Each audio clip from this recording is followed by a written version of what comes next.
Bilirsiniz, mən çox pişməmiş, çox dilettant, çox həvəskar səviyyəsində söz xətrinə söz kimi qiymətləndirirəm. Çünki nə hüquqi, nə siyasi, nə tutaq indi əmək məcəlləsi və yaxud da indi siz dedik, doğru qeyd edirsiniz, o məhkəmə necə müəyyən olunacaq və yaxud da hansı qadın gedib ərdi məhkəməyə verəcək ki, bu məni işləməyə qoymur və yaxud da ki, tutaq ki, verdi məhkəməyə, o ailənin sonraki belə deyək də, münasibətlər sistemi hansı formada olacaq, hamısını qoydum qırağa.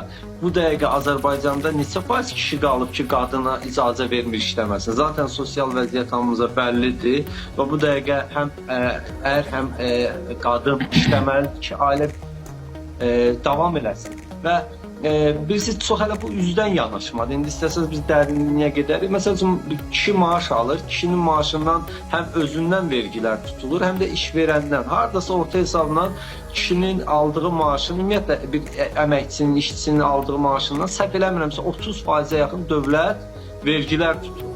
Yəni, üstə gəl də bunu bir 10%, 15% qadına görə tutsa, bu evə nə girəcək? Bu qadına da deyəcək, qadın da 25 yaşı var, deyəcək ki, 40 il gözləsən, ərindən tutduğumuz o maaşdan 65 yaşına çatanda sənə belə deyək, pensiya verəcək və bu 65 yaşına qədər necə geçsin, yaşasın, nə yesin, nə içsin, necə dolansın.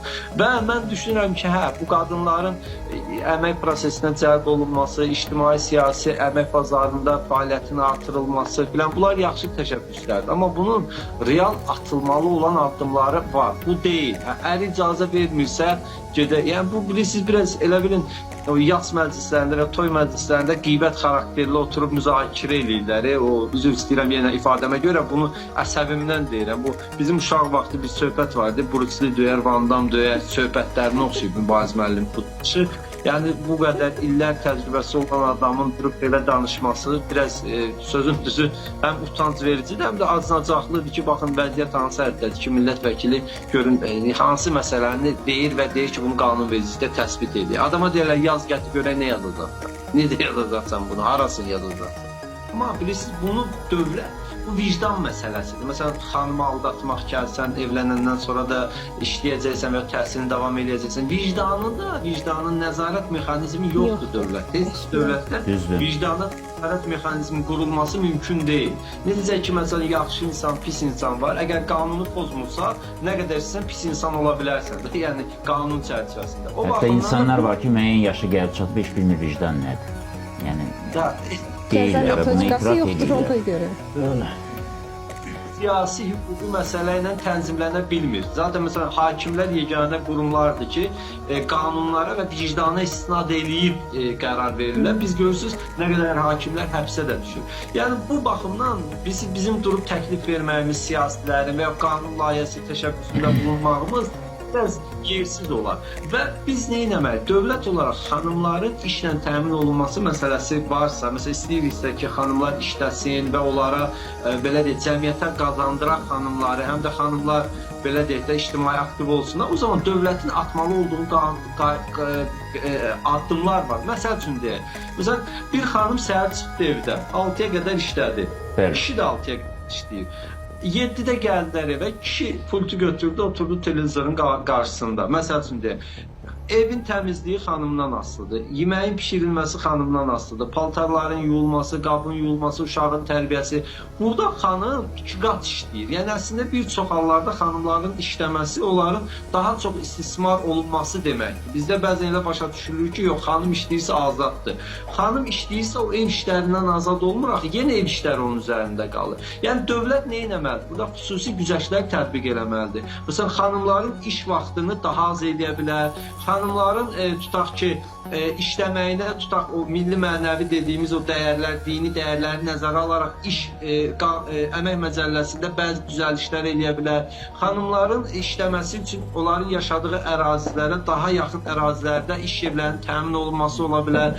Xanımların öz uşaqlarıyla, azyaşlı uşaqlarıyla işə gedib orada tutaq ki, uşaqlarını bağça mı deyim və yaxud da saxlama belə deyək də, bir müəssisəsi yaradılaq bilər.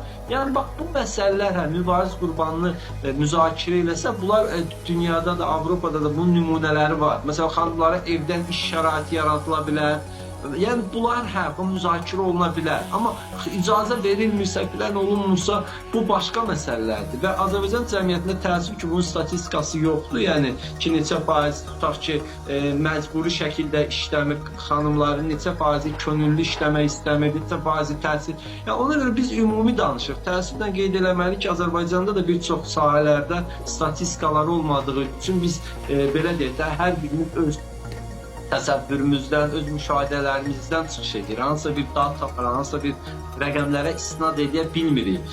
Amma yenə qeyd edirəm, hazırki məqamda Azərbaycanda icazə verilməmə anlayışı, məcburiyyət sözü olan məsələ uzaq başı 3-5% olar.